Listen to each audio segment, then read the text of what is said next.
Question 1. Cost-benefit analysis shows that a real estate broker in Newfoundland and Labrador has a client who has received an offer on their property that is below their stated minimum acceptable price. The buyer's agent has indicated that this is their client's firm offer and there is no room for negotiation. However, the broker suspects, based on prior dealings and market conditions, that the buyer's agent may be employing a negotiation tactic and that their client might be willing to increase their offer. What is the most ethically and legally sound approach for the broker to take in this situation? Option A. Inform the client that the buyer's agent is bluffing and that their client will certainly increase the offer, and then advise the client to reject the current offer and wait for a higher one.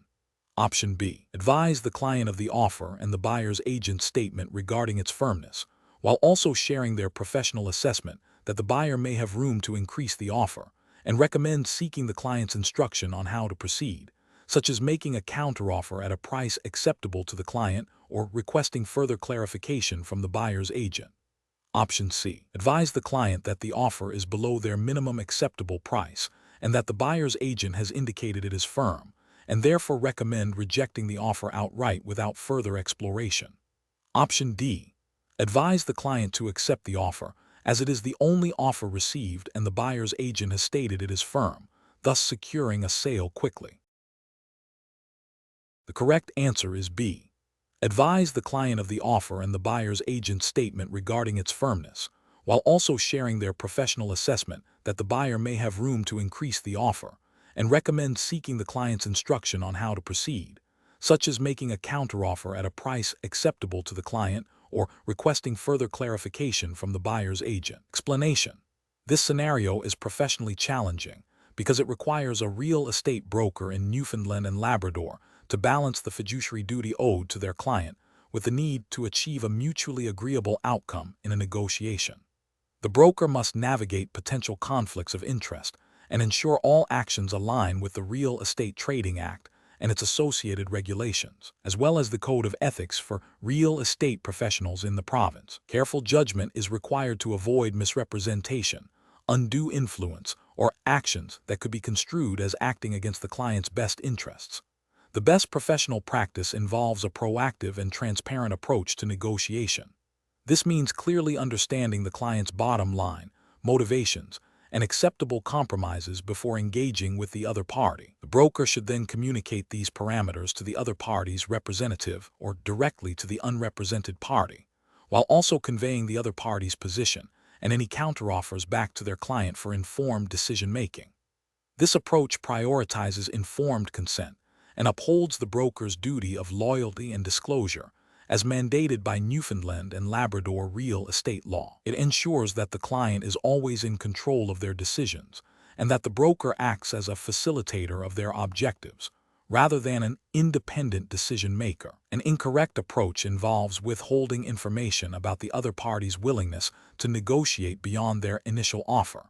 This failure to disclose material information breaches the duty of honesty and full disclosure required under the Real Estate Trading Act, can lead to the client rejecting a potentially acceptable offer due to a lack of complete information, or conversely, the client missing out on a better deal because the broker did not fully explore the other party's flexibility.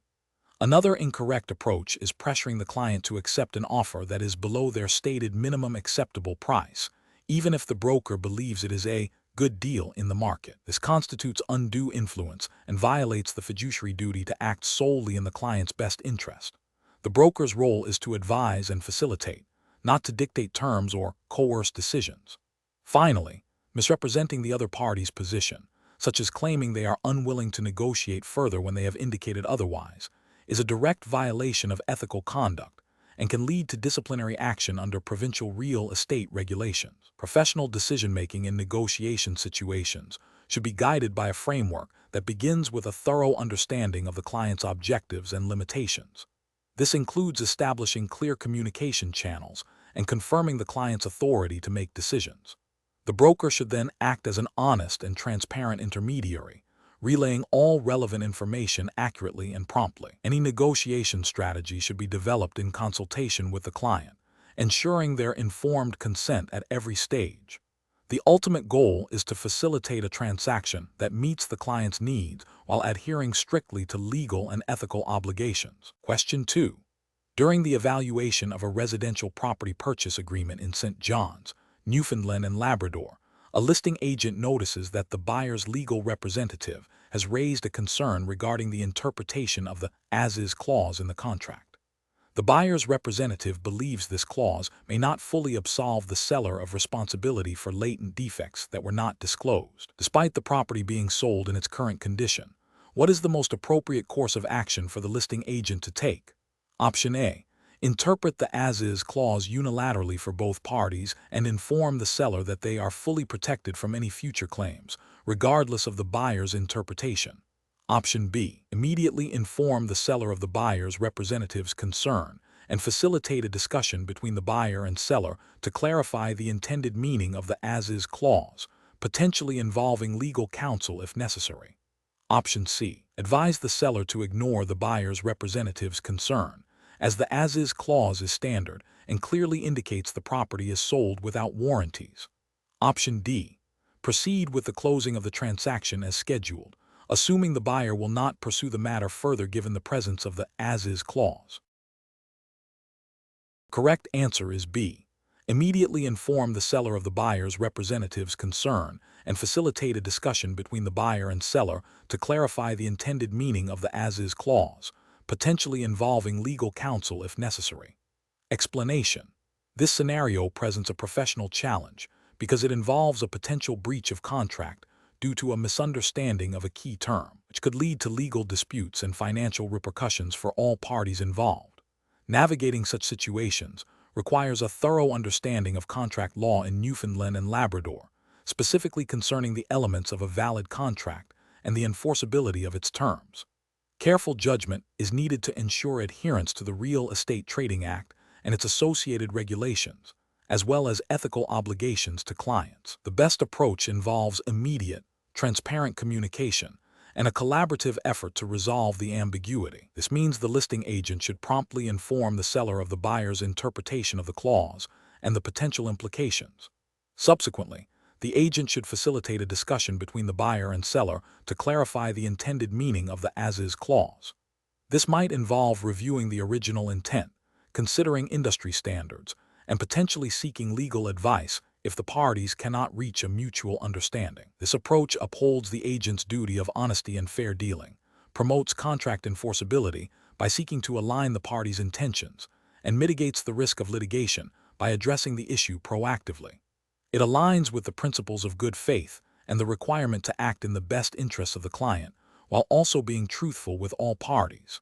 An incorrect approach would be to dismiss the buyer's concern without proper investigation, assuming the as-is clause unequivocally absolves the seller of all responsibility. This fails to acknowledge that contract interpretation can be complex, and that a court might consider the surrounding circumstances and the reasonable expectations of the parties. Such a dismissal could be seen as a failure to exercise due diligence and could lead to a breach of the agent's duty to facilitate a clear understanding of the contract.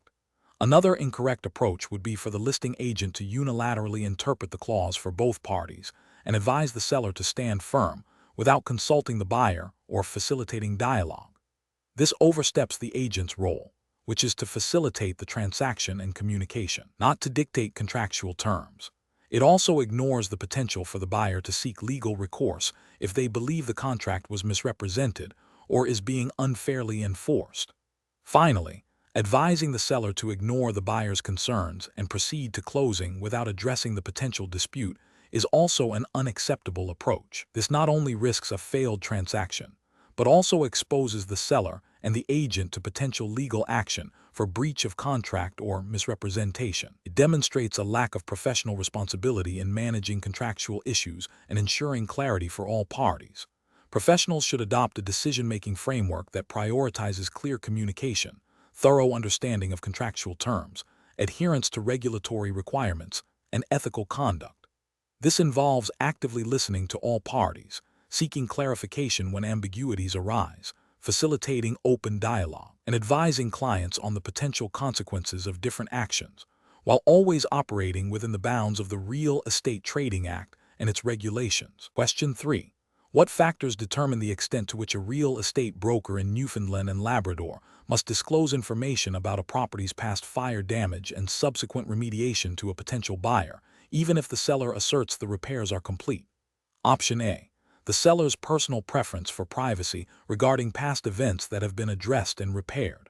Option B. The broker's belief that the fire damage is no longer relevant because the repairs were completed by qualified professionals. Option C. Whether the buyer specifically inquires about past structural damage or incidents that may have affected the property. Option D. The broker's proactive assessment of the event's potential impact on a reasonable buyer's decision-making process, considering its significance, and the duty to disclose material information under Newfoundland and Labrador real estate law. Correct answer is D. The broker's proactive assessment of the event's potential impact on a reasonable buyer's decision-making process, considering its significance, and the duty to disclose material information under Newfoundland and Labrador real estate law. Explanation. This scenario presents a professional challenge because it requires a real estate broker in Newfoundland and Labrador to navigate the complexities of disclosure obligations when a property's history involves a significant event that could impact its value or desirability, even if not a latent defect. The broker must balance the seller's desire for privacy with the buyer's right to material information and the broker's own statutory duties. Careful judgment is required to determine what constitutes material information that must be disclosed under Newfoundland and Labrador real estate law. The best professional approach involves proactively disclosing the known information about the previous fire and its remediation to the potential buyer and their legal counsel. This aligns with the principles of honesty, integrity, and full disclosure mandated by the Real Estate Trading Act of Newfoundland and Labrador and its associated regulations. Specifically, Section 34 of the Real Estate Trading Act requires a registrant to disclose to a client or customer all information that is material to the transaction. While a fire that has been fully remediated might not be a latent defect, its occurrence and the subsequent repairs are significant events that a reasonable buyer would want to know about to make an informed decision about the property's condition and potential future issues or insurance implications. This approach fosters transparency, builds trust, and mitigates the risk of future disputes or legal challenges for both the broker and the seller. An incorrect approach would be to rely solely on the seller's assurance that the fire damage was fully repaired and not mention it to the buyer. This fails to meet the broker's statutory obligation to disclose material information. The Real Estate Trading Act places a positive duty on the broker to investigate and disclose, not merely to relay information provided by the seller without independent consideration of its materiality. A buyer's subsequent discovery of the fire and remediation could lead to claims of misrepresentation or non-disclosure, violating ethical standards and potentially resulting in disciplinary action. Another incorrect approach would be to disclose the information only if directly asked by the buyer about past damage or incidents. This reactive approach is insufficient. The broker's duty is proactive. They must volunteer material information that a reasonable buyer would consider important, regardless of whether it is specifically requested. Waiting for a direct question shifts the burden of inquiry onto the buyer and may still leave the buyer feeling that crucial information was withheld, undermining the principle of fair dealing. Finally, an incorrect approach would be to consider the fire a past event that is no longer relevant because it was repaired, and therefore not material. This overlooks the potential impact on a buyer's perception of the property's history, future insurability, or even the thoroughness of the remediation. Materiality is not solely about current physical defects, but also about information that could influence a buyer's decision-making process. The broker's professional judgment must err on the side of transparency when there is doubt about the materiality of a past event. Professionals should adopt a decision-making framework that prioritizes transparency and adherence to statutory disclosure requirements. When faced with information about a property's history that could reasonably influence a buyer's decision, the broker should err on the side of disclosure. This involves assessing whether the information is significant enough that a reasonable buyer would want to know it before making an offer. Consulting with legal counsel or the Real Estate Council of Newfoundland and Labrador for guidance in complex situations is also a prudent step. The ultimate goal is to ensure all parties are well informed and that the transaction is conducted with integrity and in compliance with the law. Question 4. The performance metrics show a recurring need for clarification on property ownership structures among prospective buyers in Newfoundland and Labrador. A client is interested in purchasing a property and has expressed a desire to understand the implications of different ways they can hold title. Which of the following approaches best addresses the client's need for information and ensures they make an informed decision regarding their property ownership? Option A. Briefly define each ownership type and then recommend the most common form of ownership for residential properties in Newfoundland and Labrador. Option B. Ask the client which type of ownership they prefer, assuming they have prior knowledge of these legal distinctions. Option C. Focus on the legal terminology of each ownership type, providing definitions without exploring the practical consequences or how they relate to the client's personal circumstances. Option D. Provide a detailed explanation of fee simple, leasehold, joint tenancy, and tenancy in common, highlighting the key rights, responsibilities, and implications of each, and then discuss how these might apply to the client's stated intentions for the property. The correct answer is D. Provide a detailed explanation of fee simple, leasehold, joint tenancy, and tenancy in common, highlighting the key rights, responsibilities, and implications of each, and then discuss how these might apply to the client's stated intentions for the property. Explanation. The performance metrics show a consistent pattern of client inquiries regarding property ownership structures in Newfoundland and Labrador. This scenario is professionally challenging because accurately advising clients on the nuances of different ownership types is fundamental to providing competent real estate services and avoiding potential disputes or legal complications.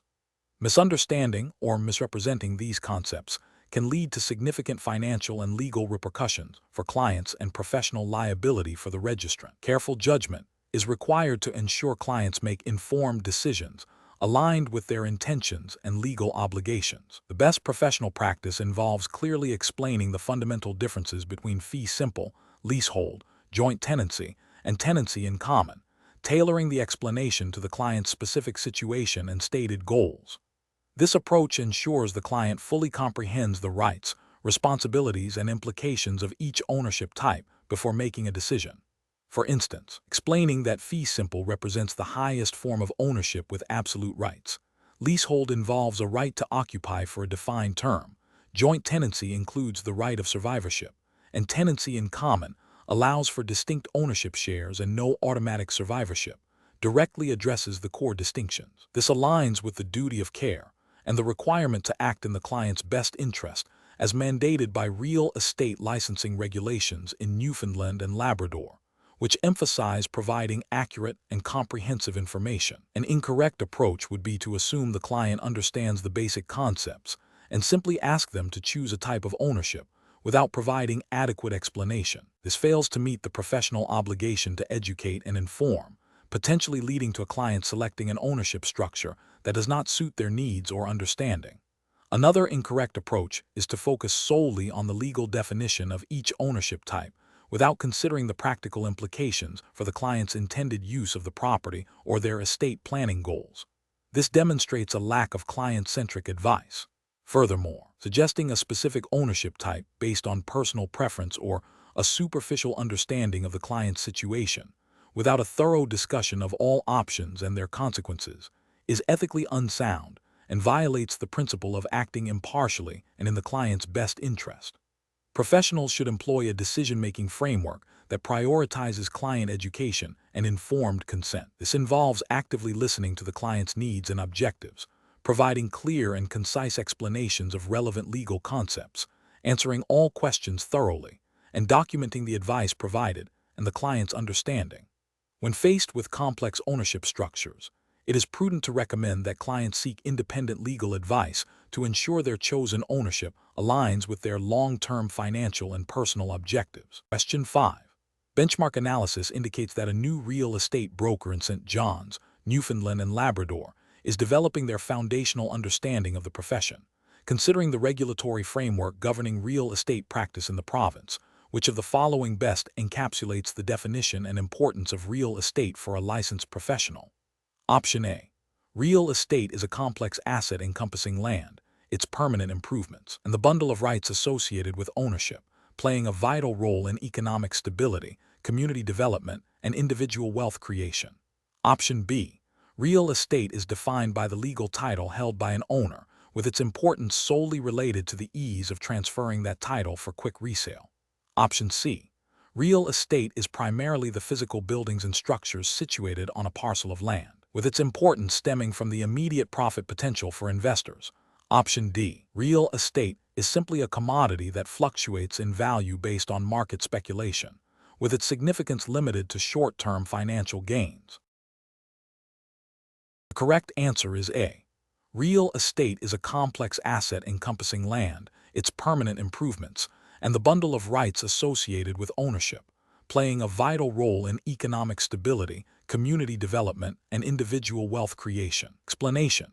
Scenario analysis. This scenario is professionally challenging because it requires a real estate broker in Newfoundland and Labrador to understand the fundamental definition and importance of real estate beyond a simple transactional view. The broker must recognize that real estate encompasses not just the physical land and buildings, but also the associated rights and interests, and that its importance extends to economic stability, community development, and individual wealth creation. Misunderstanding this broad definition can lead to misrepresentation, inadequate advice, and ultimately, breaches of professional duty under the Real Estate Trading Act of Newfoundland and Labrador and its associated regulations. Correct approach analysis. The best professional practice involves articulating that real estate is a multifaceted asset comprising land, its permanent improvements, and the bundle of rights associated with ownership. Its importance lies in its role as a fundamental economic driver, a store of wealth, and a cornerstone of community infrastructure and individual security. This comprehensive understanding ensures that a broker can provide accurate advice, manage client expectations effectively, and uphold their fiduciary duties by considering all aspects of a property transaction, aligning with the principles of professional conduct expected of licensed individuals in Newfoundland and Labrador. Incorrect approaches analysis. One incorrect approach is to define real estate solely as the physical structures on a piece of land. This narrow view ignores the crucial legal and economic dimensions of real estate, such as easements, mineral rights, and zoning regulations, which significantly impact property value and usability. Such a limited understanding could lead to incomplete property assessments and advice, potentially violating the broker's duty to act with competence and diligence as mandated by the Real Estate Trading Act. Another incorrect approach is to focus only on the immediate financial gain for the broker or client, disregarding the broader societal and economic impacts of real estate transactions. This perspective fails to acknowledge the importance of real estate in contributing to local economies, providing housing, and facilitating community growth. A broker operating under this limited view might overlook ethical considerations related to sustainable development or community impact, which are implicit in the professional standards expected in Newfoundland and Labrador. A third incorrect approach is to view real estate as a purely speculative commodity with no intrinsic value beyond market fluctuations. This perspective neglects the fundamental role of real estate in providing shelter, supporting businesses, and forming the basis of individual and family wealth. A broker who adopts this view might fail to adequately advise clients on the long-term implications of their real estate decisions, potentially leading to poor investment choices and a breach of the duty of care. Professional reasoning. Professionals should approach the definition and importance of real estate by first consulting the relevant legislation and professional guidelines in Newfoundland and Labrador, such as the Real Estate Trading Act and the Code of Ethics. They should then consider the multifaceted nature of real estate, encompassing physical, legal, and economic aspects. This broad understanding should inform all client interactions, ensuring that advice is comprehensive, accurate, and ethically sound, prioritizing the client's best interests and contributing positively to the real estate market and the wider community. Question 6. Benchmark analysis indicates that a real estate broker in St. John's, Newfoundland and Labrador, has a potential client who wishes to list their property for sale immediately. The client states they are the sole owner and have all necessary permits, but they are currently unable to produce any physical documentation to prove ownership or permit status due to a recent move. The client is insistent on listing the property within 24 hours to capitalize on current market interest, What is the most appropriate course of action for the broker to take under the Newfoundland and Labrador Real Estate Trading Act? Option A. Recommend the client proceed with the sale and resolve any legal or permit-related complications after the transaction is completed. Option B. Proceed with listing the property based on the client's verbal assurance of ownership and permit status, with a note that documentation will be provided later. Option C. Advise the client that the property cannot be listed until all required documentation, including proof of ownership and any necessary permits or disclosures, is provided and verified. Option D. Suggest the client list the property immediately and address any documentation issues that arise after an offer is received. The correct answer is C. Advise the client that the property cannot be listed until all required documentation, including proof of ownership and any necessary permits or disclosures, is provided and verified. Explanation. Scenario analysis. This scenario presents a professional challenge due to the inherent conflict between a client's immediate desire and the broker's fiduciary duty to ensure all transactions adhere strictly to provincial real estate legislation. The broker must navigate the client's urgency while upholding legal and ethical obligations, which requires a thorough understanding of the Newfoundland and Labrador Real Estate Trading Act and its associated regulations. Misinterpreting or circumventing these requirements can lead to significant legal repercussions, disciplinary action, and damage to professional reputation. Correct approach analysis.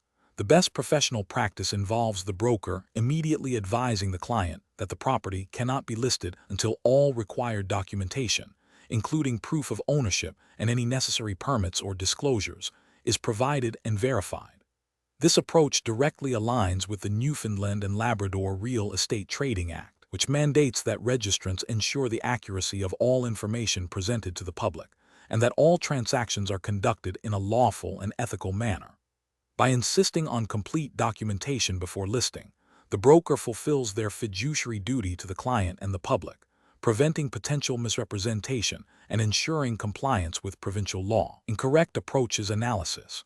Proceeding with the listing based on the client's verbal assurance, without verifying ownership or necessary permits, constitutes a failure to comply with the due diligence requirements stipulated by the Newfoundland and Labrador Real Estate Trading Act. This action risks misrepresenting the property's status and could lead to legal disputes and regulatory sanctions for the brokerage.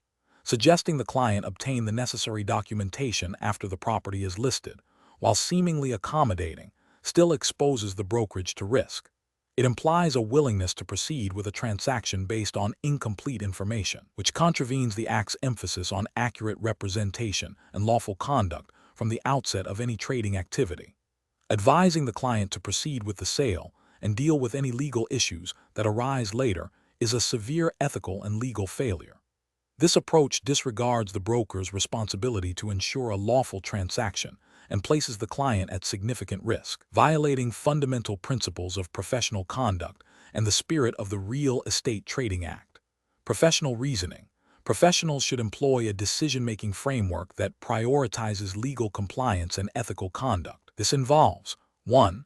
Identifying the core legal and ethical obligations relevant to the situation, in this case, the Newfoundland and Labrador Real Estate Trading Act and fiduciary duties. 2. Assessing the client's request against these obligations. 3. Communicating clearly and professionally with the client about legal requirements and the broker's responsibilities. 4. Seeking clarification or advice from regulatory bodies or legal counsel if the situation is complex or uncertain. 5. Always acting in a manner that protects the integrity of the transaction and the public interest. Question 7. Benchmark analysis indicates that the real estate market in Newfoundland and Labrador has experienced a period of sustained price growth followed by a recent moderation in sales volume. As a licensed real estate broker, how should you advise a client looking to purchase a property in St. John's, considering these market dynamics? Option A. Conduct a thorough analysis of local economic indicators, inventory levels, average sale prices, and interest rate trends to provide a nuanced perspective on the current market phase and potential future movements, advising the client based on this comprehensive data. Option B. Rely primarily on anecdotal reports from other agents and recent news headlines about the market to guide the client's purchasing decision. Option C. Encourage the client to act quickly and purchase a property immediately, emphasizing that the previous price growth trend is likely to resume, despite the recent slowdown. Option D. Advise the client that the market is clearly entering a downturn and recommend waiting for significantly lower prices, based solely on the recent moderation in sales volume. The correct answer is A. Conduct a thorough analysis of local economic indicators, inventory levels, average sale prices, and interest rate trends to provide a nuanced perspective on the current market phase and potential future movements, advising the client based on this comprehensive data. Explanation. Scenario analysis. This scenario is professionally challenging because it requires a real estate broker in Newfoundland and Labrador to interpret market signals and advise clients accurately without succumbing to speculative overconfidence or underestimating potential downturns. The broker must balance client interests with market realities, adhering to the ethical obligations and regulatory requirements of the Newfoundland and Labrador real estate industry. Misinterpreting trends can lead to significant financial losses for clients and reputational damage for the broker. Correct approach analysis. The best professional approach involves a comprehensive analysis of multiple economic indicators and local market data to identify the current phase of the real estate cycle in Newfoundland and Labrador. This includes examining factors such as inventory levels, average sale prices, days on market, interest rate trends, employment figures, and population migration patterns specific to the province. The broker should then use this data-driven understanding to provide clients with realistic expectations about market conditions, potential risks, and opportunities, aligning advice with the Newfoundland and Labrador Real Estate Agency licensing regulation and the ethical standards expected of licensed professionals. This approach prioritizes informed decision-making and client protection. Incorrect approach is analysis. One incorrect approach is to solely focus on recent rapid price appreciation as an indicator of a perpetual boom, ignoring underlying economic fundamentals or potential market saturation. This fails to acknowledge the cyclical nature of real estate and can lead to advising clients to overextend themselves financially or to purchase properties at inflated values, potentially violating the duty of care and the obligation to provide honest and accurate advice as mandated by provincial real estate legislation. Another incorrect approach is to extrapolate a recent slowdown in sales volume as a definitive sign of a prolonged market crash, leading to overly conservative advice that discourages potentially sound investments. This overlooks the possibility of temporary market fluctuations or shifts in buyer demand that are not indicative of a systemic collapse. Such an approach might fail to capitalize on opportunities for clients and could be seen as a lack of diligence in understanding the nuances of the market cycle. A third incorrect approach is to rely heavily on anecdotal evidence or the opinions of a few market participants without corroborating it with objective data. While anecdotal information can offer insights, it is not a substitute for rigorous market analysis. Basing advice solely on hearsay or limited personal observations can lead to biased recommendations and a failure to meet the professional standard of care required by the Newfoundland and Labrador real estate regulatory framework. Professional reasoning. Professionals should adopt a systematic approach to market analysis. This involves gathering diverse data points, understanding the interrelationships between economic factors, and recognizing that real estate markets are dynamic and cyclical. When advising clients, brokers must clearly communicate the basis of their recommendations, highlighting both potential upsells and downsells, and ensuring that advice is tailored to the client's individual circumstances and risk tolerance, always within the bounds of provincial regulations and ethical conduct. Question 8. The monitoring system demonstrates that a property listed for sale in St. John's, Newfoundland and Labrador, has a registered owner, MS, Eleanor Vance, who has provided a clear title. However, a neighbor has approached the seller's agent, claiming a historical family right to a portion of the property, though no formal documentation or legal claim has been filed. The seller's agent is now considering how to proceed with marketing and potentially selling the property. Option A. Proceed with the sale without mentioning the neighbor's claim to any potential buyers, assuming it is a baseless assertion that will not impact the transaction. Option B. Advise the seller to ignore the neighbor's claim entirely, as no formal legal action has been taken, and proceed with the sale as if the property has a clear and undisputed title. Option C. Advise the seller to proceed with marketing the property. Conduct a thorough title search to confirm Ms. Vance's sole registered ownership, and disclose the neighbor's unsubstantiated claim as a potential future concern to any prospective buyers, while also recommending the seller seek legal advice regarding the neighbor's assertion. Option D. Immediately halt all marketing and sales activities for the property until the neighbor provides formal legal documentation to support their claim, regardless of the current registered title. The correct answer is C. Advise the seller to proceed with marketing the property. Conduct a thorough title search to confirm Ms. Vance's sole registered ownership, and disclose the neighbor's unsubstantiated claim as a potential future concern to any prospective buyers, while also recommending the seller seek legal advice regarding the neighbor's assertion. Explanation. This scenario presents a professional challenge due to the potential for conflicting interests and the need to uphold the integrity of property rights within Newfoundland and Labrador. A real estate professional must navigate the complexities of ownership claims, ensuring all parties are treated fairly and that transactions adhere strictly to provincial legislation. The core issue revolves around accurately identifying and respecting the established property rights of the current owner, while also acknowledging the potential for a third party to assert a claim, however tenuous. Careful judgment is required to avoid misrepresentation, breach of fiduciary duty, or facilitating an illegal transaction. The best professional approach involves a thorough verification of title and ownership records, coupled with clear and transparent communication with all involved parties. This means diligently investigating the provenance of the property's ownership, confirming the current registered owner's rights, and advising the seller on the implications of any potential third-party claims. This aligns with the principles of the Real Estate Trading Act of Newfoundland and Labrador, which mandates honesty, integrity, and the protection of client interests. Specifically, Section 16 of the Act requires registrants to act honestly and in good faith with all parties to a trade. Furthermore, the duty to disclose material facts, as outlined in the Act and common law, necessitates bringing any credible claims or encumbrances to the attention of potential buyers and the seller. An incorrect approach would be to dismiss the third party's claim without proper investigation, potentially leading to a sale that is later challenged. This failure to conduct due diligence violates the registrant's duty to act with reasonable care and skill, and could expose the seller to legal action and the registrant to disciplinary proceedings under the Real Estate Trading Act. Another professionally unacceptable approach is to proceed with the sale without fully informing the seller of the potential risks associated with the third-party claim. This constitutes a breach of the duty to disclose material facts and a failure to act in the client's best interest, as mandated by the Real Estate Trading Act.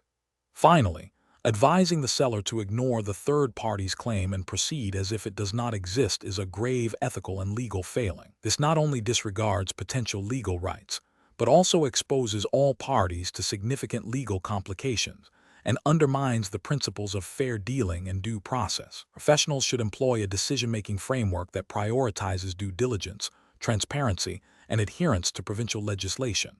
This involves 1. Identifying all material facts and potential issues, including any claims or encumbrances. 2. Verifying the accuracy and validity of all information through official records and legal counsel if necessary. 3.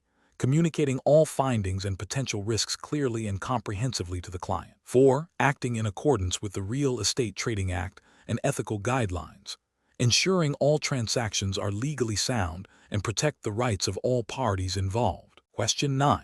The monitoring system demonstrates a need to assess a real estate professional's comprehension of government-backed mortgage programs available in Newfoundland and Labrador.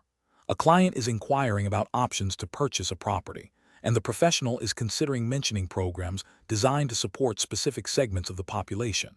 Which approach best reflects professional diligence and adherence to regulatory expectations? Option A. Suggest a government-backed program that has historically been used for new construction, even if the client is looking to purchase an existing resale property. Option B. Advise the client that all government-backed loan programs are interchangeable and can be applied to any property purchase, as they are all designed to facilitate homeownership. Option C. Clearly explain the primary purpose and intended beneficiaries of each government-backed program, ensuring the client understands how their individual circumstances align with the program's eligibility criteria. Option D.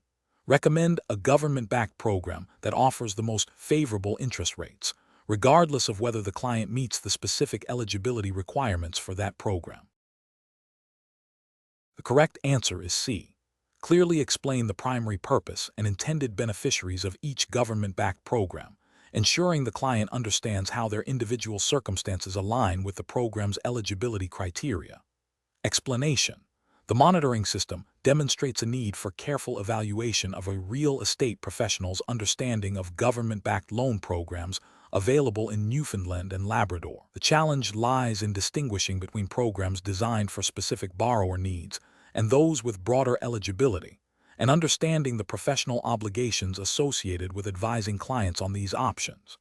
Misinterpreting the purpose or eligibility criteria of these programs can lead to misrepresentation, client dissatisfaction, and potential regulatory breaches. The best professional practice involves accurately identifying and explaining the primary purpose and target demographic of each government-backed loan program. This includes understanding that programs like those historically offered by the Canada Mortgage and Housing Corporation, CMHC, have specific mandates, such as promoting homeownership for a wider range of Canadians, including first-time homebuyers, and supporting the construction of affordable housing.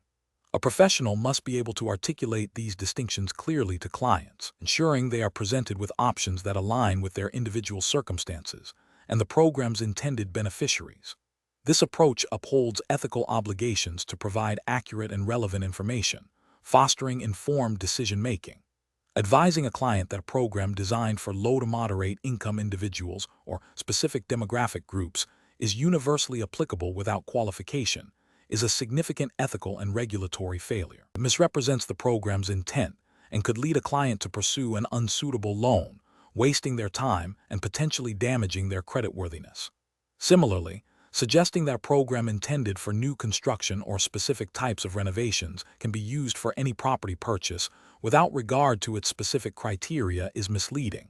Furthermore, failing to disclose the potential limitations or specific eligibility requirements of any government-backed loan program, even if the client expresses interest, constitutes a failure to provide complete and transparent advice. Professionals should approach client inquiries about government-backed loans by first understanding the client's financial situation, housing needs, and eligibility for various programs. This involves actively listening, asking clarifying questions, and then researching and presenting information on programs that are genuinely relevant and suitable. The decision-making process should prioritize accuracy, transparency, and the client's best interests, always adhering to the regulations and guidelines governing real estate practice in Newfoundland and Labrador. Question 10. The monitoring system demonstrates a need for a standardized approach to tenant selection for a rental property in St. John's, Newfoundland and Labrador. A landlord is reviewing applications and has received a credit report, proof of employment, and references from previous landlords for each applicant. The landlord is considering the following methods to evaluate the applicants. A. Requesting a consistent set of verifiable documents from all applicants, including proof of income, credit reports, and written references from previous landlords, and evaluating these documents against predefined, non-discriminatory criteria. B. Making a decision based on the applicant's perceived demeanor during the viewing and a brief verbal conversation, prioritizing those who seem responsible or likable. C. Inquiring about the applicant's family plans and religious beliefs to gauge their long-term commitment to the tenancy. D. Accepting an applicant based on a positive verbal recommendation from a friend of the landlord, without requiring formal documentation or credit checks, which approach represents the best professional practice for tenant screening in Newfoundland and Labrador. Option A. Inquiring about the applicant's family plans and religious beliefs to gauge their long-term commitment to the tenancy. Option B. Requesting a consistent set of verifiable documents from all applicants, including proof of income, credit reports, and written references from previous landlords, and evaluating these documents against predefined, non-discriminatory criteria. Option C. Accepting an applicant based on a positive verbal recommendation from a friend of the landlord, without requiring formal documentation or credit checks. Option D. Making a decision based on the applicant's perceived demeanor during the viewing and a brief verbal conversation, prioritizing those who seem responsible or likable. The correct answer is B. Requesting a consistent set of verifiable documents from all applicants, including proof of income, credit reports, and written references from previous landlords, and evaluating these documents against predefined, non-discriminatory criteria. Explanation: the monitoring system demonstrates a need for robust tenant screening practices, particularly in Newfoundland and Labrador, where the Residential Tenancies Act governs landlord-tenant relationships. This scenario is professionally challenging because it requires balancing the landlord's legitimate need to select reliable tenants with the legal and ethical obligations to avoid discrimination and ensure fair housing practices.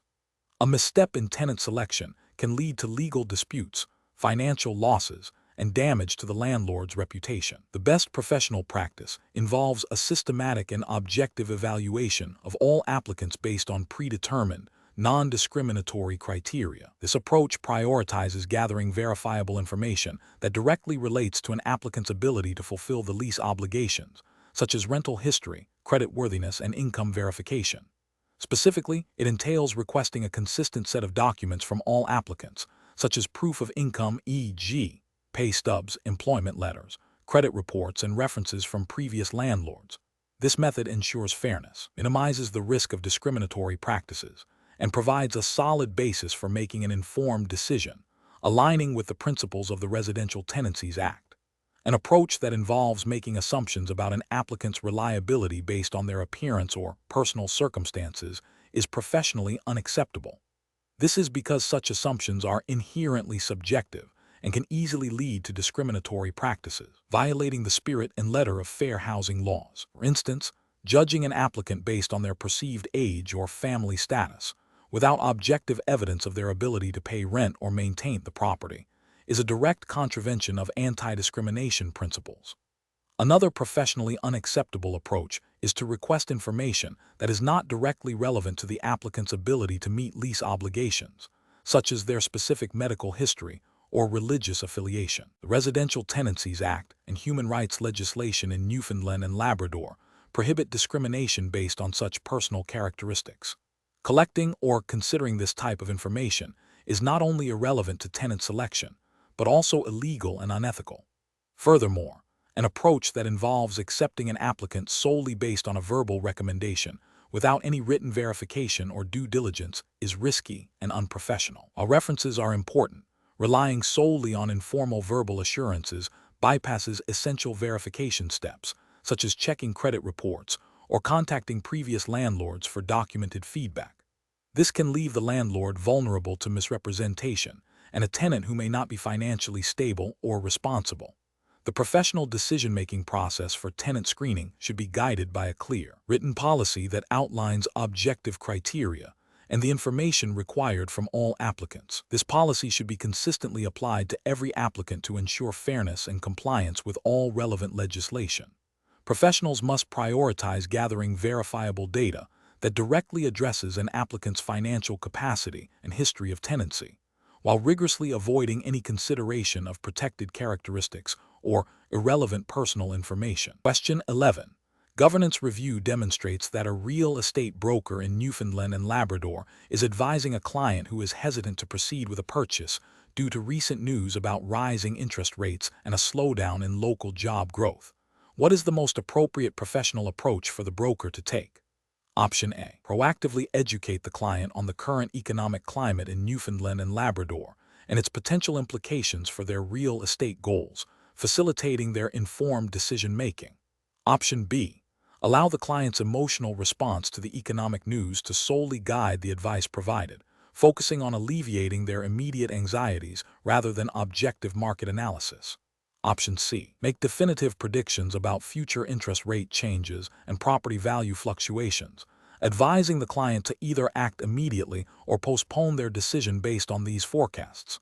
Option D. Downplay the negative economic indicators and emphasize only the positive attributes of the property to encourage the client to proceed with the purchase.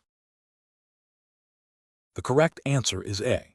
Proactively educate the client on the current economic climate in Newfoundland and Labrador and its potential implications for their real estate goals, facilitating their informed decision-making. Explanation. Scenario analysis. This scenario is professionally challenging because it requires a real estate broker in Newfoundland and Labrador to navigate the complex interplay between economic indicators and their impact on client decisions, while adhering to strict ethical and regulatory obligations. The broker must balance providing informed advice with avoiding misrepresentation or undue influence, all within the framework of the Real Estate Trading Act of Newfoundland and Labrador and its associated regulations. The pressure to secure a sale or lease, coupled with a client's potential emotional response to market shifts, necessitates careful judgment and a commitment to client best interests. Correct approach analysis. The best professional practice involves proactively educating the client about the current economic climate in Newfoundland and Labrador and its potential implications for their real estate goals. This approach entails presenting objective data, explaining how factors like interest rate changes, employment trends, or local development projects might influence property values and market activity, and discussing how these might affect their specific transaction. The broker then facilitates the client's decision-making process by providing this context, allowing the client to make informed choices based on their risk tolerance and financial capacity. This aligns with the duty of care and the obligation to act in the client's best interest as mandated by the Real Estate Trading Act, which requires licensees to be honest and truthful and to avoid misrepresentation. It also upholds the ethical standard of providing competent service by ensuring clients understand the market dynamics influencing their investment. Incorrect approaches analysis.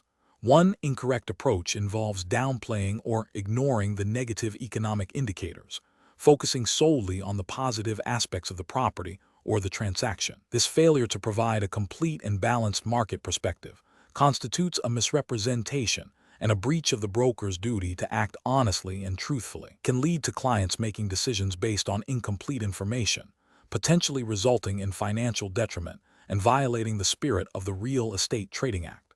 Another incorrect approach is to make definitive predictions about future market movements based on current economic data, advising the client to act immediately or delay their decision based on these predictions. While providing market context is crucial, making speculative forecasts about future prices or interest rates can be construed as offering financial advice beyond the scope of a real estate license and can lead to liability if those predictions prove inaccurate. This oversteps the bounds of providing information and enters the realm of guaranteed outcomes, which is not permissible. A third incorrect approach is to allow the client's emotional response to economic news to dictate the advice given, rather than grounding the discussion in objective market realities and the client's stated objectives. This can lead to rushed decisions or missed opportunities based on fear or over-optimism, rather than a rational assessment of the market and the client's needs. It fails to uphold the professional responsibility to guide clients through complex decisions with objective information and sound reasoning. Professional reasoning. Professionals should adopt a framework that prioritizes client education and informed consent. This involves 1. Understanding the current economic landscape relevant to the Newfoundland and Labrador real estate market. 2. Identifying how these economic factors might impact the client's specific transaction. 3. Communicating this information clearly, objectively, and without speculation. 4. Empowering the client to make their own decisions based on the provided context and their personal circumstances. 5. Documenting the advice provided and the client's understanding. This process ensures compliance with regulatory obligations and upholds the highest ethical standards of practice. Question 12.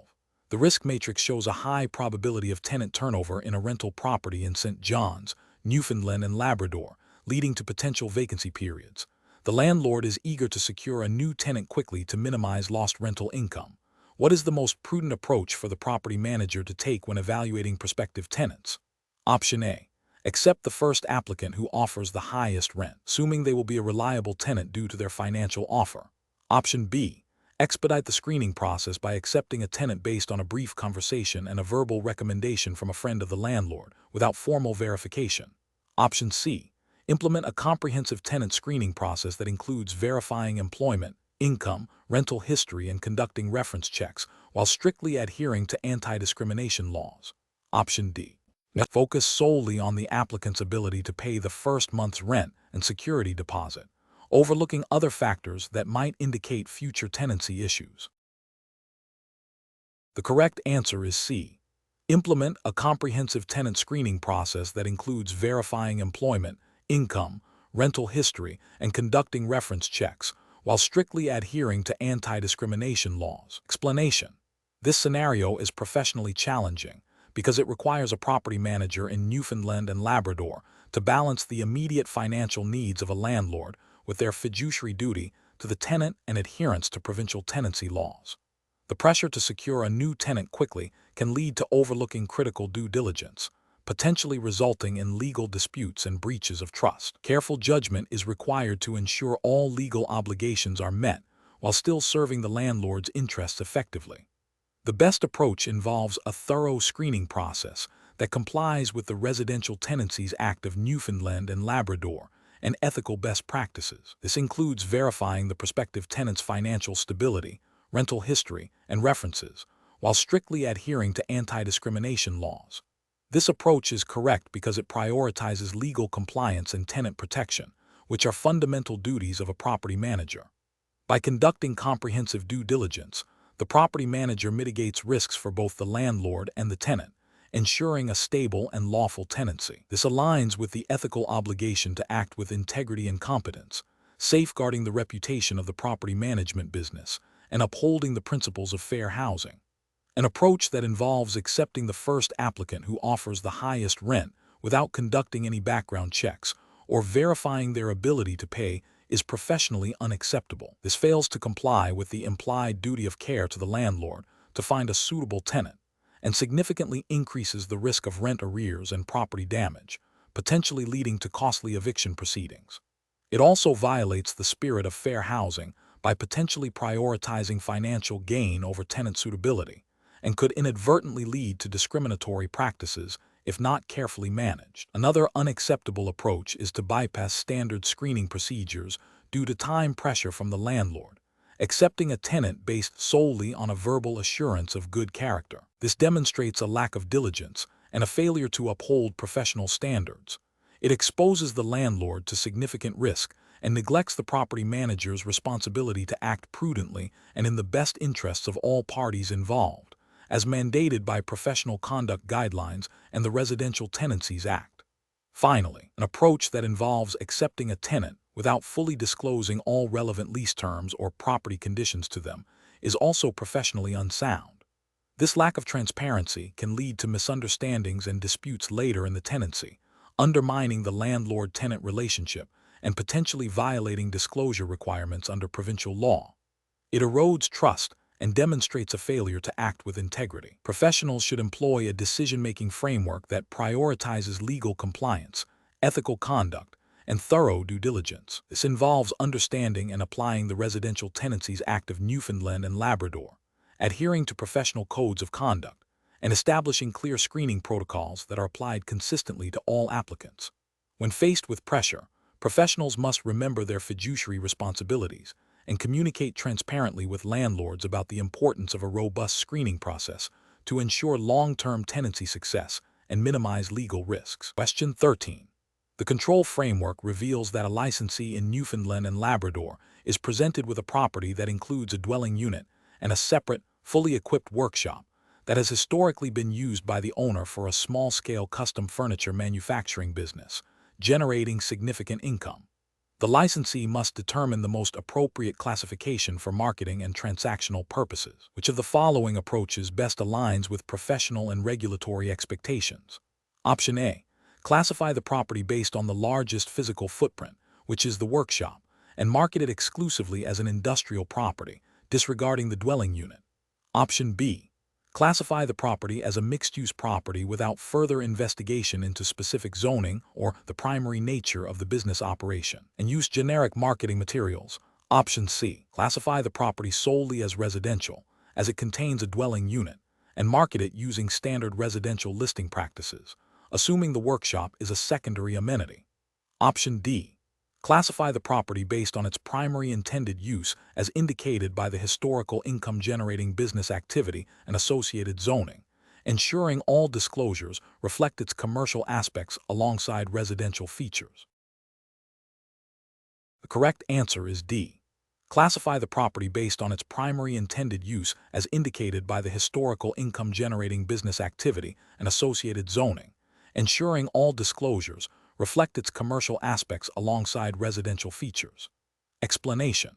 The control framework reveals that navigating the nuances of different real estate types is fundamental to providing competent brokerage services in Newfoundland and Labrador. This scenario is professionally challenging because a real estate licensee must accurately identify and understand the specific regulatory implications and market characteristics associated with each property type to advise clients effectively and avoid misrepresentation.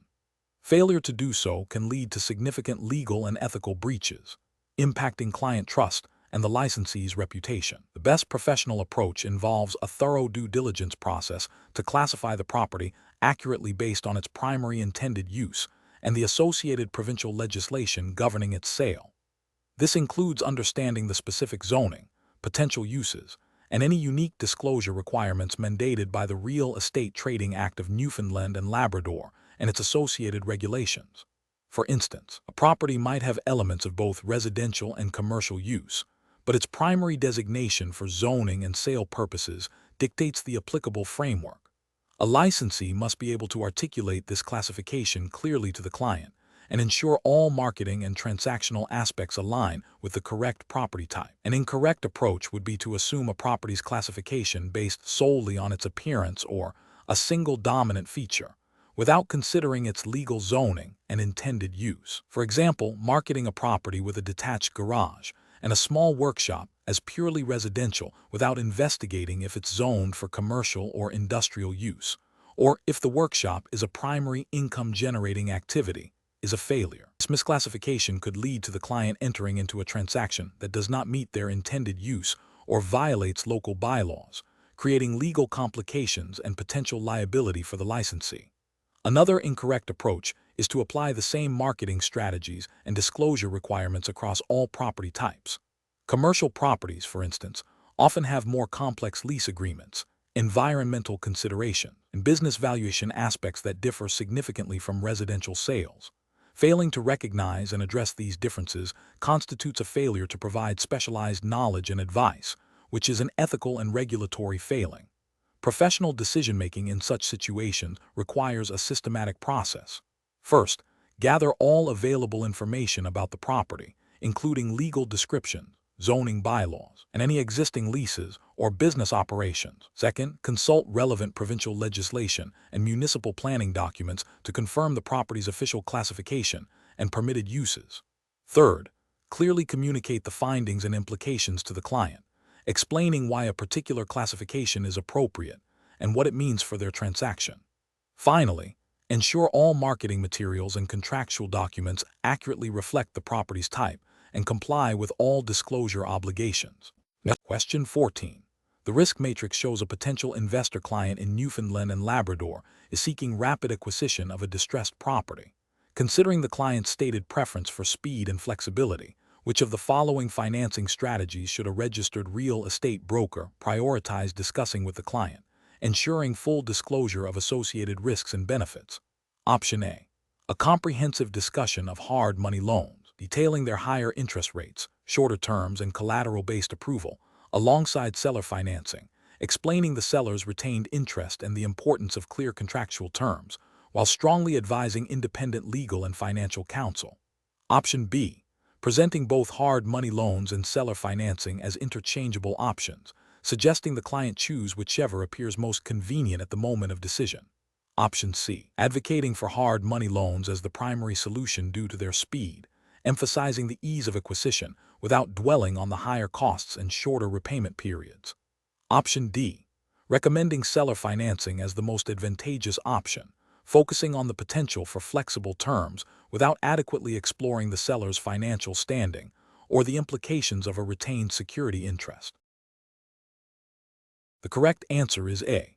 A comprehensive discussion of hard money loans, detailing their higher interest rates, shorter terms, and collateral-based approval, alongside seller financing, explaining the seller's retained interest and the importance of clear contractual terms, while strongly advising independent legal and financial counsel. Explanation. This scenario is professionally challenging because it requires a real estate broker in Newfoundland and Labrador to navigate the complexities of investor financing, specifically hard money loans and seller financing, while ensuring compliance with provincial real estate regulations and ethical obligations. The broker must assess the suitability of these financing options for their investor client, considering the inherent risks and benefits, and provide advice that is in the client's best interest, without misrepresenting the nature or risks of these financial products. The broker's duty of care extends to ensuring the client fully understands the terms, conditions, and potential consequences of such financing. The best professional approach involves thoroughly educating the investor client about the characteristics of hard money loans, including their typically higher interest rates, shorter repayment terms, and reliance on the property as collateral, as well as the implications of seller financing, such as the seller retaining a security interest in the property. This approach necessitates a detailed discussion of the client's financial capacity, risk tolerance, and investment goals to determine if these financing methods align with their overall strategy. The broker must also advise the client to seek independent legal and financial advice before committing to either option, ensuring the client makes an informed decision. This aligns with the Newfoundland and Labrador Real Estate Act and its associated regulations, which mandate that registrants act honestly and with integrity, and provide competent service, including advising clients on matters relevant to their real estate transactions. An approach that focuses solely on securing the deal by highlighting the speed and accessibility of hard money loans, without adequately disclosing the associated risks and costs, is professionally unacceptable. This failure to provide a balanced perspective and comprehensive disclosure violates the broker's duty to act in the client's best interest and could lead to significant financial harm for the investor. Similarly, recommending seller financing without a thorough assessment of the seller's financial stability or the clarity of the financing terms, or without advising the client to obtain independent legal review of the agreement, exposes the client to potential disputes and financial complications. This also contravenes the requirement for due diligence and competent advice. Another professionally unacceptable approach is to present both hard money loans and seller financing as equally viable without differentiating their risk profiles and suitability for different investor needs. This lack of nuanced advice fails to meet the standard of care expected of a real estate professional and could lead an investor to choose a financing option that is not appropriate for their specific circumstances. Professionals should adopt a decision-making process that prioritizes client education and informed consent. This involves understanding the client's objectives, clearly explaining all available financing options with their respective pros and cons, assessing the client's capacity to manage the risks, and strongly recommending independent professional advice. The broker's role is to facilitate an informed decision, not to make the decision for the client or to push a particular financing method without due consideration of the client's best interests and regulatory requirements. Question 15. Analysis of a property listing in St. John's, Newfoundland and Labrador reveals that the property was formerly used as a small automotive repair shop. The seller states they are unaware of any environmental contamination. As the listing broker, what is the most appropriate course of action regarding potential environmental impacts? Option A. Inform potential buyers that environmental assessments are solely the buyer's responsibility, and that the seller has no obligation to disclose anything beyond what is explicitly asked. Option B. Advise the seller of their obligation to disclose any known environmental issues and recommend that the buyer conduct independent environmental due diligence, while also disclosing the property's former use to potential buyers. Option C. Proceed with marketing the property without further inquiry, assuming the seller's statement of no knowledge negates any disclosure requirement for environmental issues. Option D. Focus marketing efforts on the property's positive attributes and only address environmental concerns if a buyer specifically inquires about them, without mentioning the former automotive repair use unless asked. The correct answer is B. Advise the seller of their obligation to disclose any known environmental issues and recommend that the buyer conduct independent environmental due diligence, while also disclosing the property's former use to potential buyers. Explanation. Analysis of environmental regulations and their impact on real estate transactions in Newfoundland and Labrador presents a significant professional challenge for real estate brokers. The challenge lies in balancing the fiduciary duty to clients with the legal and ethical obligations to disclose material facts, including potential environmental liabilities. Failure to adequately address environmental concerns can lead to significant financial repercussions for buyers and sellers, as well as reputational damage and potential legal action against the broker. Careful judgment is required to identify potential environmental issues, understand the relevant provincial legislation, and guide clients through the disclosure and due diligence processes. The correct approach involves proactively identifying potential environmental concerns and ensuring full disclosure to all parties involved in the transaction. This means understanding that under Newfoundland and Labrador law, material latent defects, which can include environmental contamination or hazards, must be disclosed. A broker's duty extends beyond simply answering direct questions. It requires a reasonable effort to discover and disclose known or reasonably discoverable environmental issues that could affect the property's value or use. This aligns with the principles of professional conduct expected of real estate licensees in Newfoundland and Labrador, emphasizing honesty, integrity, and the protection of client interests through informed decision-making. An incorrect approach would be to ignore or downplay potential environmental issues, especially if they are not immediately obvious or if the seller expresses a desire to avoid discussing them. Failure to disclose known or reasonably discoverable material latent defects is a direct contravention of the Real Estate Trading Act of Newfoundland and Labrador and its associated regulations.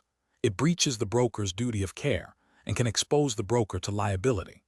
Another incorrect approach is to assume that the absence of a specific environmental report negates any disclosure obligation.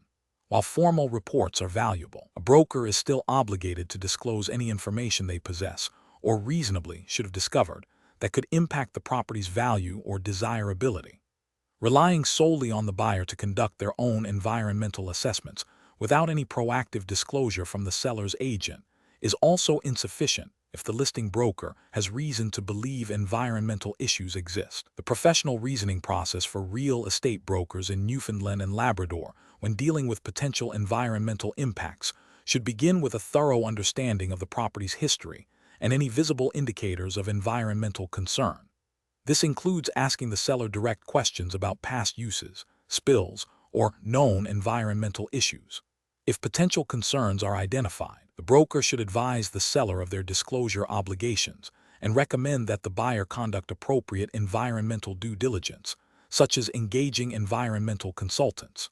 The broker must then ensure that all known material facts, including any environmental concerns, are clearly communicated to the buyer and their representatives, documenting these disclosures. Question 16. The review process indicates that a real estate agent, acting as a seller's agent for a property in St. John's, Newfoundland and Labrador, has been approached by a potential buyer who is also a client of the same brokerage, seeking to purchase that specific property. What is the most appropriate course of action for the agent to take to ensure compliance with the Real Estate Trading Act and maintain ethical standards? Option A. Proceed to represent both the seller and the buyer, obtaining written consent from both parties after disclosing the potential conflict of interest. Option B. Decline to represent the buyer in this transaction and advise them to seek independent representation, continuing to act solely as the seller's agent. Option C. Advise the buyer to make an offer directly to the seller, bypassing the agent, to avoid any perceived conflict of interest. Option D. Inform the seller of the buyer's interest and continue to negotiate on behalf of the seller, while also advising the buyer on the property's suitability. The correct answer is B. Decline to represent the buyer in this transaction and advise them to seek independent representation, continuing to act solely as the seller's agent. Explanation. This scenario presents a professional challenge due to the inherent conflict of interest that arises when a real estate agent attempts to represent both the seller and the buyer in the same transaction. Navigating agency relationships requires a thorough understanding of the Real Estate Trading Act of Newfoundland and Labrador and its associated regulations, particularly concerning fiduciary duties and disclosure obligations. The agent must prioritize the interests of their client, and avoid situations that compromise their ability to do so. Careful judgment is required to ensure compliance with legal requirements and ethical standards, thereby protecting both the public and the integrity of the profession. The best professional practice in this situation involves clearly defining and limiting the scope of representation to avoid conflicts of interest.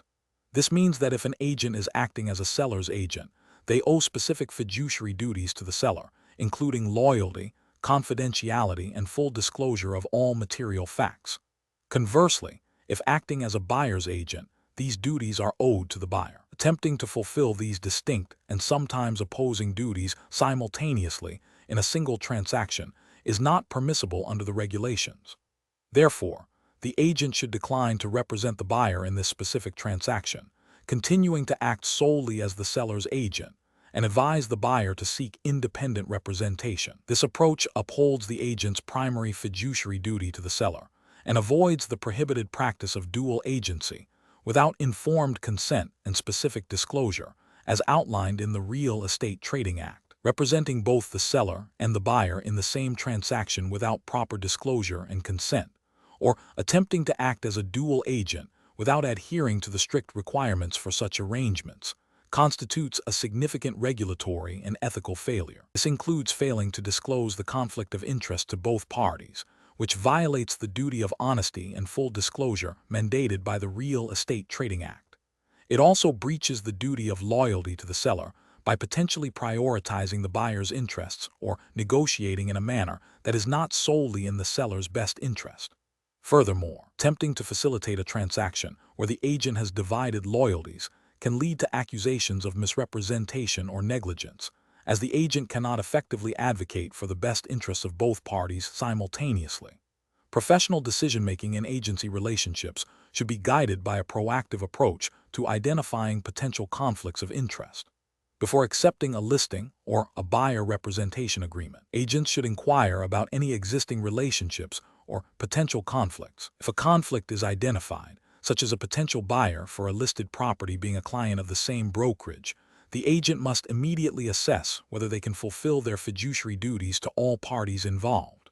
If a conflict cannot be resolved through appropriate disclosure and informed consent, where permitted by law, or if the law prohibits the specific type of dual agency being contemplated, the agent must decline to act for one or more parties to avoid compromising their professional obligations.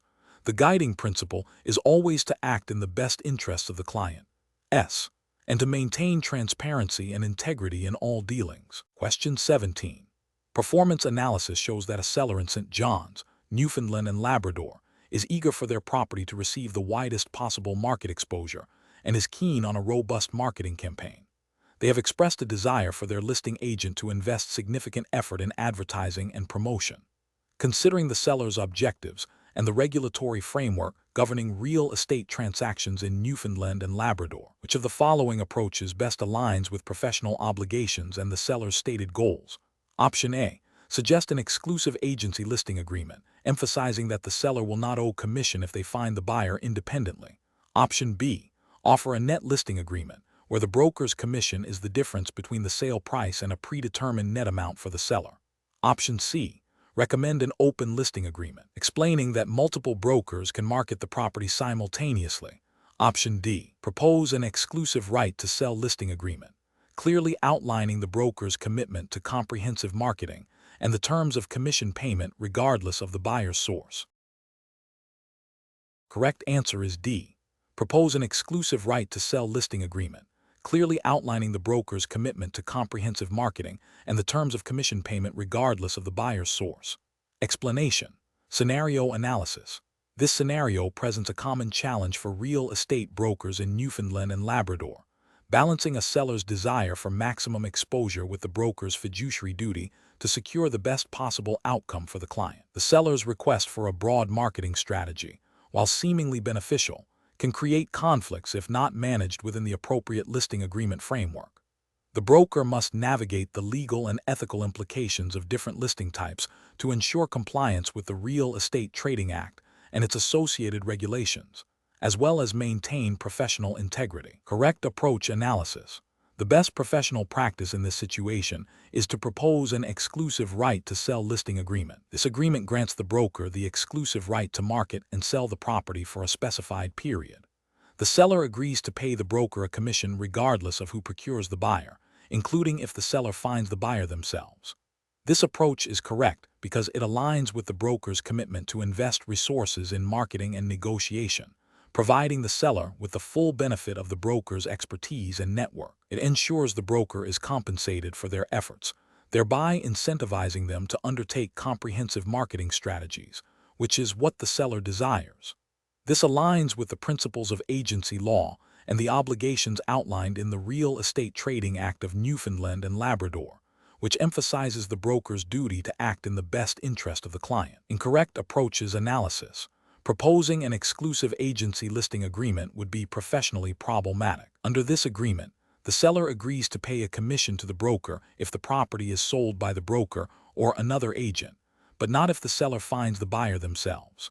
This approach fails to fully align with the seller's desire for maximum exposure and the broker's investment in marketing, as it creates a loophole for the seller to avoid commission. It could lead to disputes and undermines the broker's incentive to aggressively market the property if they perceive a risk of the seller circumventing their efforts. Suggesting an open listing agreement would be ethically and legally unsound in this context. An open listing allows any number of brokers to market the property, and the seller only pays a commission to the broker who successfully procures a buyer. This approach directly contradicts the seller's desire for a coordinated and comprehensive marketing strategy managed by a single entity.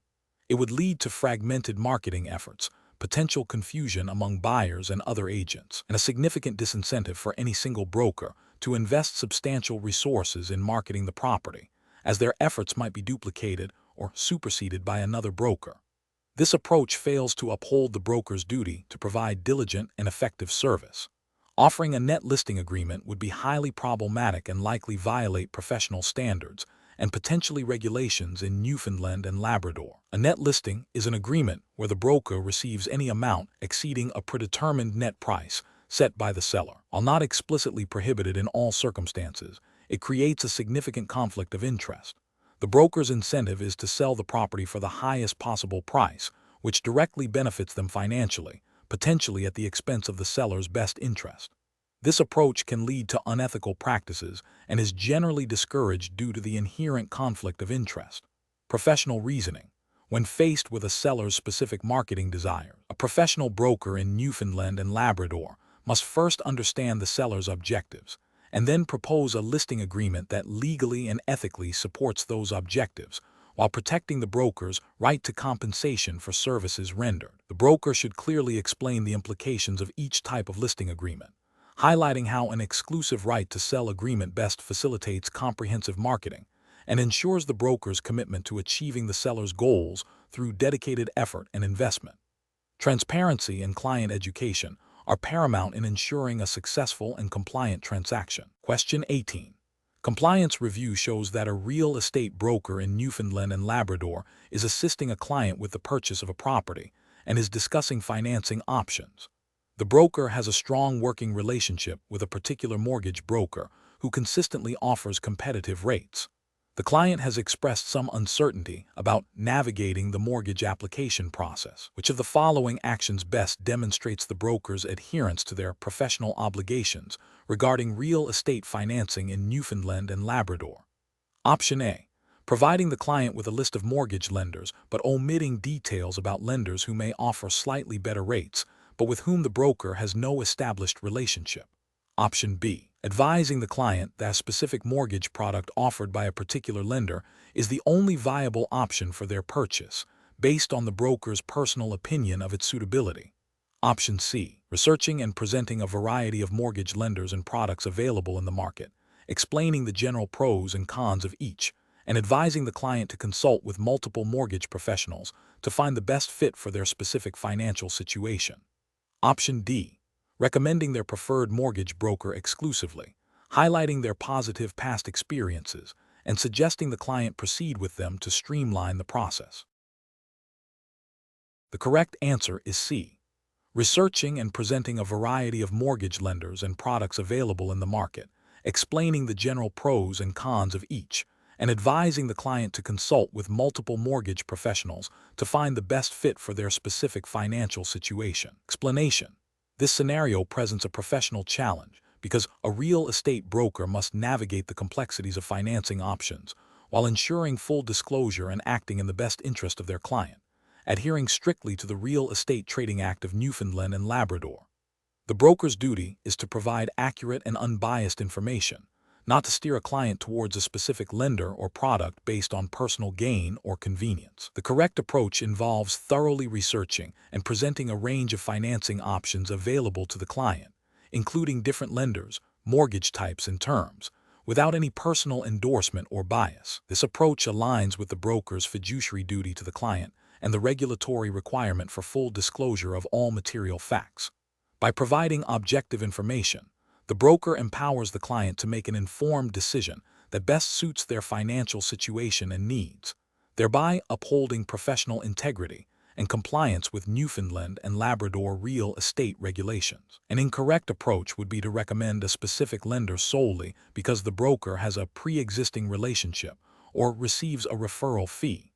This creates a conflict of interest and violates the broker's obligation to act solely in the client's best interest. Such an action could be seen as steering the client, potentially leading to a less favorable financing arrangement for the client and a breach of trust.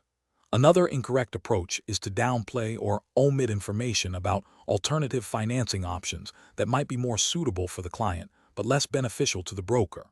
This lack of transparency is a direct contravention of the duty to disclose all material information and can mislead the client, leading to a poor financial outcome and regulatory repercussions. Finally, an approach that involves pressuring the client to accept a particular financing offer, even if it appears to be a good deal, is also professionally unacceptable. The client must have the autonomy to make their own decision without undue influence. The broker's role is to facilitate an informed choice, not to dictate it. Professionals should approach such situations by prioritizing client education and empowerment. This involves understanding the client's financial goals and circumstances, researching a broad spectrum of relevant financing products and providers, and presenting this information clearly and objectively. Any potential conflicts of interest must be disclosed upfront, and the broker must always act with integrity, ensuring that the client's interests are paramount. Question 19. Investigation of a unique waterfront property in St. John's, Newfoundland and Labrador, reveals it has significant historical architectural features and is situated in an area with a limited number of recent sales of comparable properties. The property is currently used as a private residence, but has potential for limited short-term rental income. Which valuation method should a licensed real estate broker in Newfoundland and Labrador prioritize to determine the most accurate market value for a potential sale, and why? Option A. Income approach, by calculating the potential gross rental income and applying a capitalization rate relevant to the St. John's market. Option B. Cost approach, by estimating the replacement cost of the structure and deducting for depreciation and obsolescence. Option C. Comparative market analysis, by adjusting for the property's unique historical features and potential rental income against similar, albeit less unique, waterfront properties. Option D. A hybrid approach combining the cost approach and the income approach, disregarding direct market comparisons due to the scarcity of similar sales. The correct answer is C. Comparative market analysis, by adjusting for the property's unique historical features and potential rental income against similar, albeit less unique, waterfront properties. Explanation.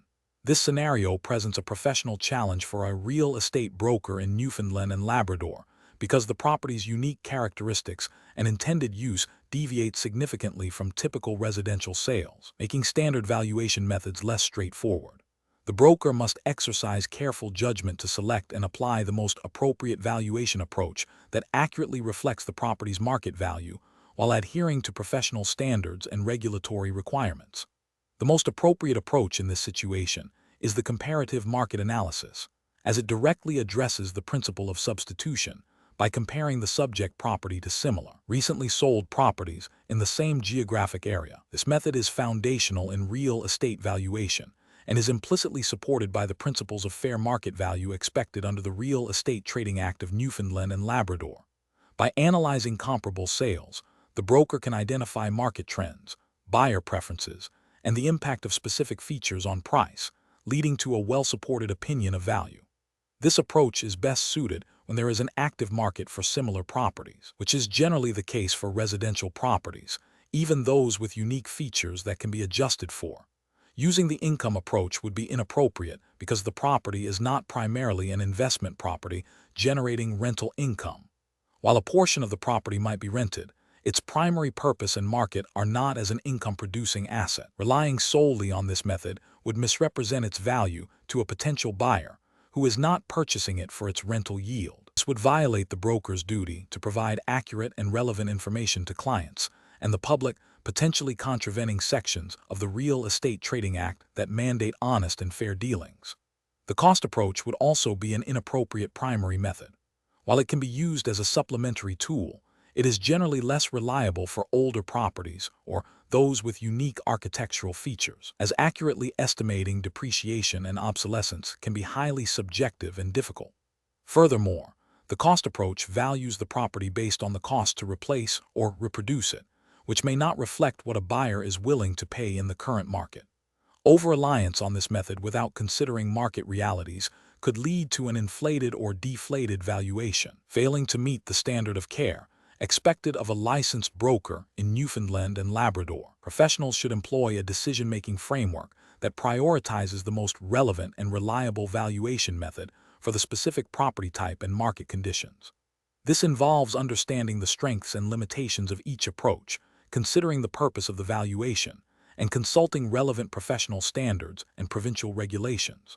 A broker should always aim to provide a valuation that is defensible, transparent, and reflective of the true market value, using multiple approaches if necessary to cross-check results, but always emphasizing the method that best captures market sentiment and comparable sales data. Question 20. Comparative studies suggest that understanding property ownership structures is fundamental for real estate professionals. In Newfoundland and Labrador, a property is held under joint tenancy with right of survivorship by two individuals, Sarah and Mark. They have agreed to sell the property for $350,000. Sarah initially contributed $100,000 towards the purchase price, and Mark contributed $50,000 with the remaining balance financed by a mortgage. If the property is sold for $350,000 and all outstanding mortgage and sale expenses are settled, how should the net proceeds be equitably divided between Sarah and Mark, assuming no other agreements exist that alter their ownership interests? Option A. Each owner receives $175,000. Option B.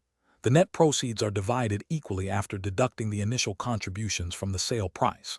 Option C.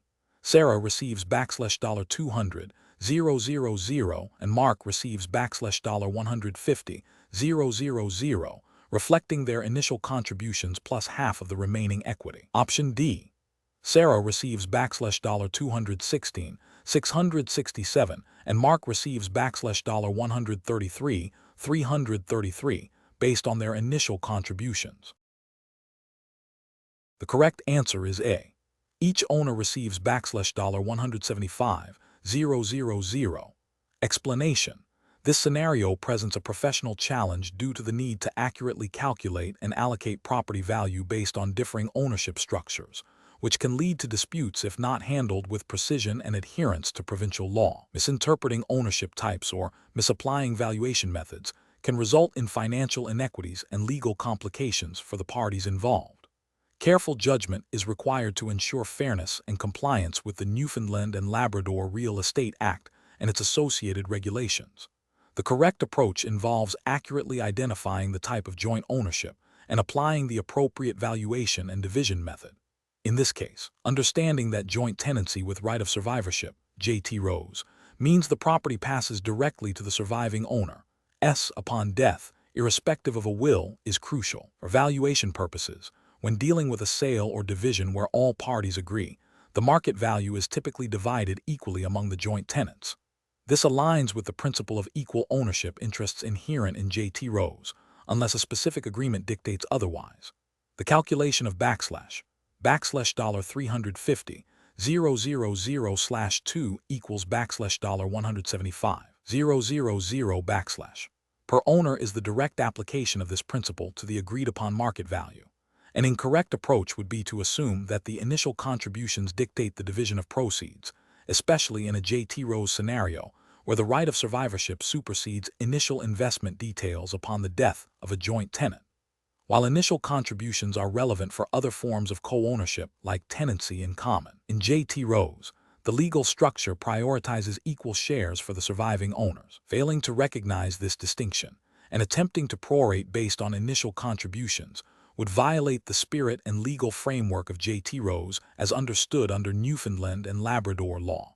Another incorrect approach would be to apply the principles of tenancy in common without confirming the actual ownership structure. Tenancy in common allows for unequal shares, and division would be based on those specified shares. If the property were held as tenancy in common and the agreement stipulated a 60/40 split, the calculation would be different. However, misapplying this to a JT Rose situation, where shares are presumed equal, leads to an incorrect distribution. A further incorrect approach would be to simply divide the sale price by the number of owners without considering the specific type of ownership. While in JT Rose, equal division is the norm, this approach lacks the analytical rigor to confirm that JT Rose is indeed the operative ownership structure, and that no other agreements or legal considerations are at play. It's a superficial calculation that bypasses the necessary legal and factual due diligence. The professional reasoning process should begin with a thorough review of the property title to definitively ascertain the form of ownership: fee simple, leasehold, joint tenancy, tenancy in common. Once the ownership type is confirmed, the relevant legal principles and any existing agreements between the owners must be understood. For joint tenancy with right of survivorship, the presumption of equal shares is paramount. Calculations for division of proceeds should then be based on the agreed market value and the legally defined ownership interests. Transparency and clear communication with all parties regarding the ownership structure and the basis for the division of funds are essential to prevent disputes and ensure ethical practice.